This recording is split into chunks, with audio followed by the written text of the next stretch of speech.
Ciao, sono Pietro, benvenuto in questo nuovo video in cui illustrerò le basi del mio processo di investimento di tipo top-down.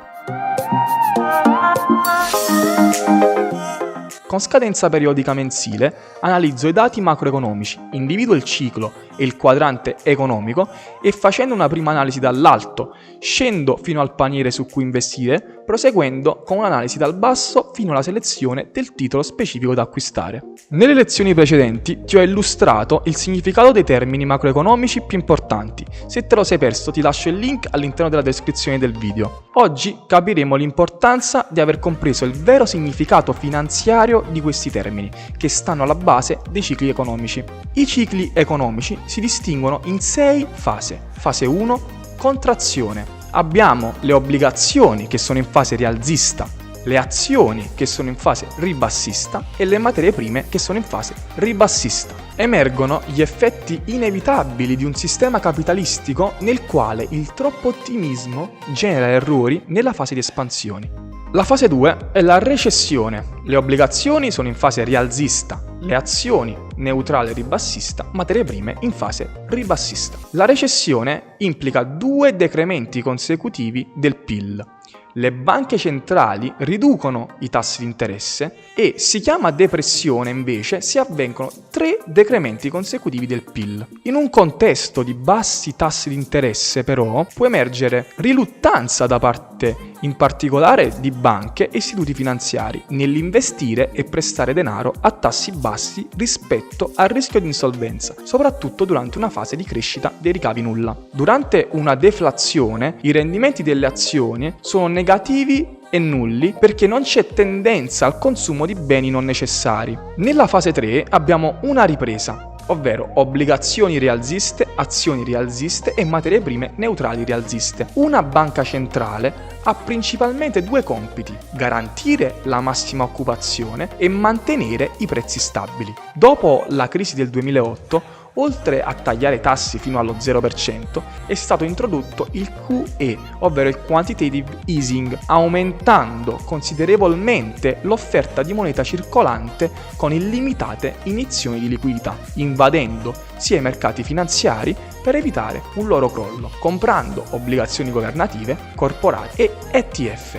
Abbiamo la fase 4, l'espansione, obbligazionario neutrale ribassista, azionario rialzista, materie prime rialzista. Arriva l'inflazione, le obbligazioni tendono a ruotare con una prospettiva di inflazione a rialzo, si tende a vendere per aumentare i rendimenti dei bond e se l'inflazione sale è più vantaggioso essere un mutuatario perché la parte creditrice perde il potere di acquisto. Durante un'inflazione moderata / costante, i rendimenti delle azioni sono buoni. Fase 5, picco, obbligazioni ribassista, azioni neutrali ribassista, materie prime rialzista. Le banche centrali aumentano i tassi di interesse causa aumento incalzante dell'inflazione. Una banca centrale con la sua politica monetaria può influire sui rendimenti delle obbligazioni di breve termine, mentre i rendimenti di lungo termine dei bond sono imposti e decisi dal mercato. Durante un'inflazione elevata, i rendimenti delle azioni sono spesso imprevedibili, anche meno 10%, causa anche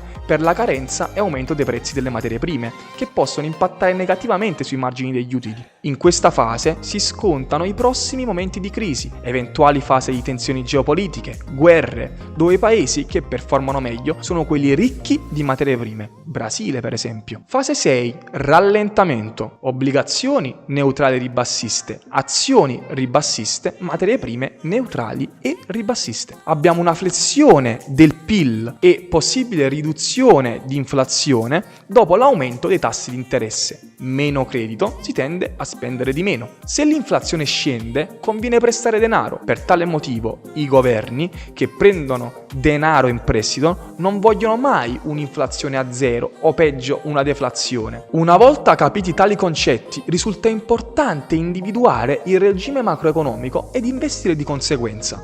Se stiamo in stagflazione, possiamo dire che statisticamente abbiamo avuto un azionario neutrale, ma non bisognerebbe tenere in attivo il cash, tant'è che abbiamo un rate rialzista, un settore dell'healthcare rialzista, anche il settore del financial, delle utilities e dell'energetico risultano essere rialzisti, mentre le materie prime industriali, petrolio e agricole risultano anch'esse essere rialziste. L'obbligazionario invece risulta neutrale e quindi bisogna monitorare l'andamento dei rendimenti nominali e reali in correlazione inversa con i prezzi dei bond. In deflazione dovremmo avere un profilo di rischio più conservativo.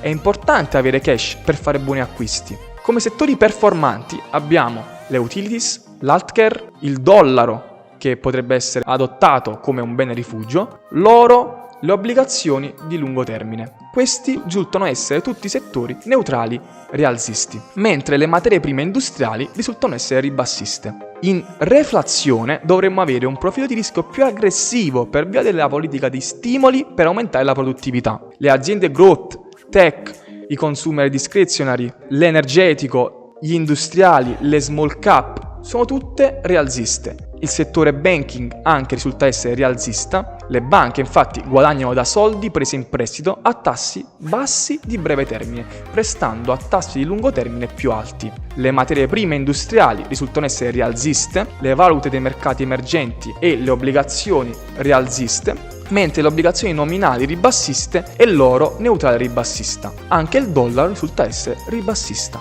In inflazione, invece, dovremmo privilegiare un azionario con beta più alto come il growth, tech, il consumer discretionary, gli industriali, le cicliche e i materiali. Materie prime industriali risultano anch'esse essere rialzista e valute di mercati emergenti anche loro rialziste. L'oro e invece le obbligazioni nominali e il dollaro risultano essere neutrali ribassista. Con queste informazioni sicuramente sarai più attrezzato nel massimizzare i tuoi utili azionari per ciclo economico. Ti ricordo che tali informazioni non costituiscono un consiglio finanziario. Il video termina qui, spero che ti sia piaciuto. Oggi abbiamo capito come muoverci e come avviare la costruzione di un portafoglio azionario a seconda dei cicli economici. Ricorda di tenerti aggiornato attivando la campanella. In descrizione troverai i nostri canali social e di Toro. Ti lascio con una massima: date un pesce a un uomo e lo sfamerete per un giorno, insegnategli a pescare e lo sfamerete per tutta la vita. Buon trading, alla prossima!